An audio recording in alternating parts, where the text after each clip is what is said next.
Adanya titik api atau hotspot di wilayah Sumsel menjadi perhatian serius Pemprov Sumsel agar kebakaran hutan dan lahan tidak terjadi seperti tahun lalu.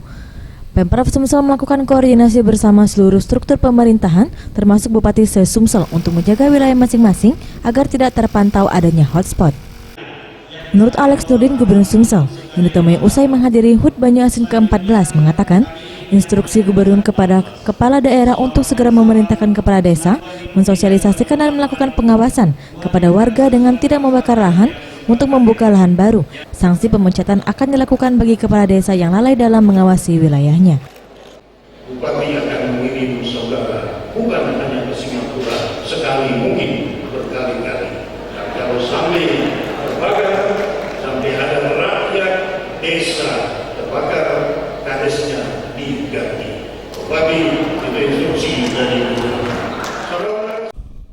Antisipasi sejak dini dilakukan oleh Pemprov Sumsel untuk mengatasi persebaran hotspot di wilayah Sumsel, dikarenakan di tahun lalu Sumsel salah satu provinsi penyumbang hotspot terbanyak. Farelun Satria, Septiawa Rizky, Sriwijaya TV.